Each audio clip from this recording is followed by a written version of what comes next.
Hello and welcome once again to the Monday night property edition of Your Money, Your Call. I'm Margaret Lomas and thanks for tuning in for another great week where we answer all of your questions. More than 100,000 Sydney-siders are waking from winter hibernation, ready for a spring home buying spree that experts predict will jumpstart Sydney's property market.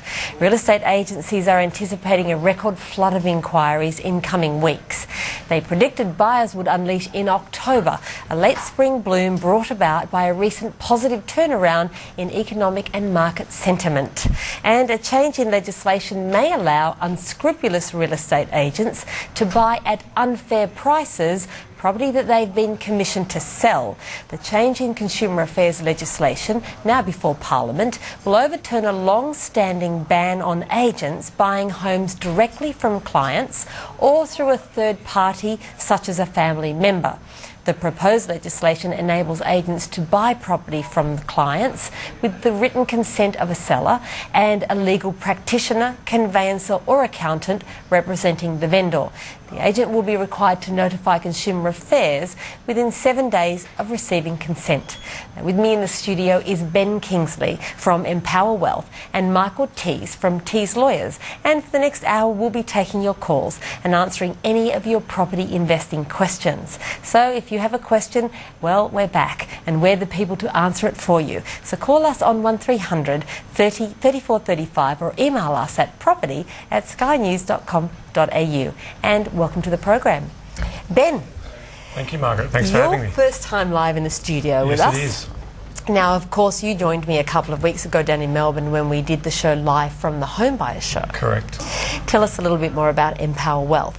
Empower Wealth is a wealth advisory business. We specialise in mortgage broking, financial planning and property investment advice for our clients, with money planning in there as well. So typically, what are the sorts of things that you would do with a client? Look, our job as a client is to create wealth for those clients. So what we're trying to do is make sure that we look after the client in the best possible way we can.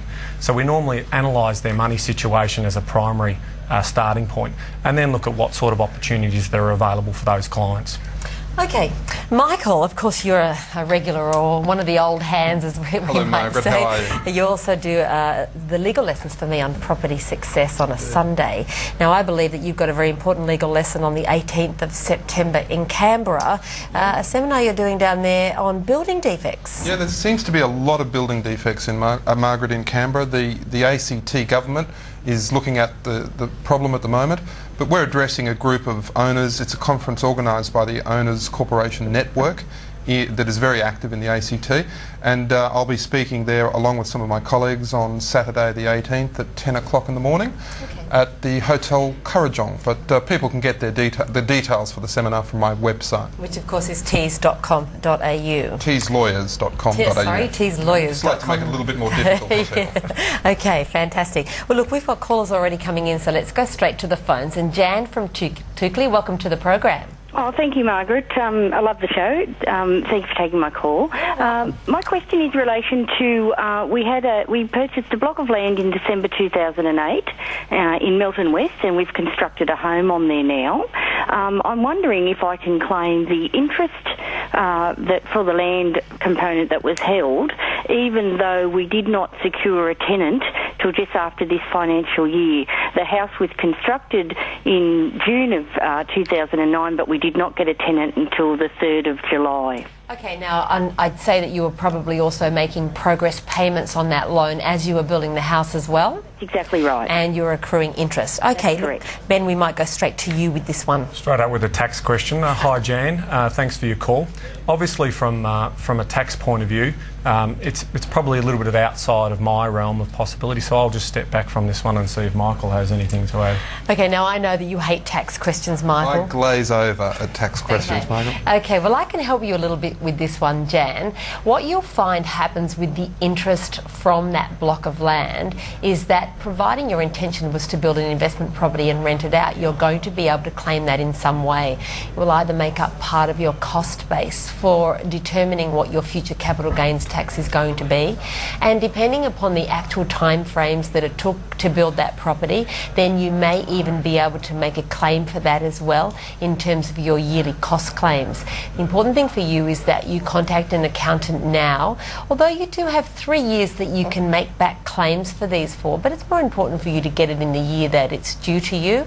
So definitely give your accountant a call and just find out what you can claim, but there is definitely a claim that you can make in some way on the interest on that loan. Paul from Melbourne, how are you going? Good, thanks, Margaret. What can we do for you? My question is just in relation to releasing a deposit prior to settlement. We recently purchased the property and we've been asked to release the deposit early, and just recently been served with a Section 27. So we're just wanting to know our options and whether we're not comfortable releasing that deposit. So prior to settlement, I believe we may have to, but just wanting to understand our legal obligation there. Okay, well look, you've got a couple of people on the panel here who seem to know what they're talking about. Michael? Thanks. Paul, releasing deposits is before a transaction settles is a dangerous practice, and one that I think should be avoided at all cost. It does seem to be more common in Victoria than elsewhere in Australia, I must say, and perhaps Ben might be able to comment on the local practice. But generally speaking, across Australia, it's a practice that lawyers frown upon. You shouldn't give the money until you have title.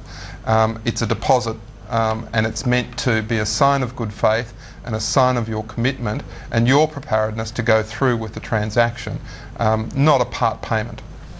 And Ben? Yeah, look, if I can add to that for you, Paul, basically what's happening there is it's definitely big in Melbourne.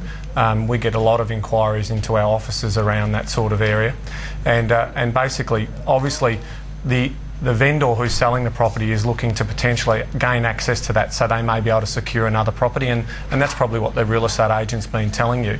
Again, I would seek legal advice, remembering your rights. You don't have to engage into the Section 27, so just make sure you get legal advice. Okay, that sounds like some good advice there.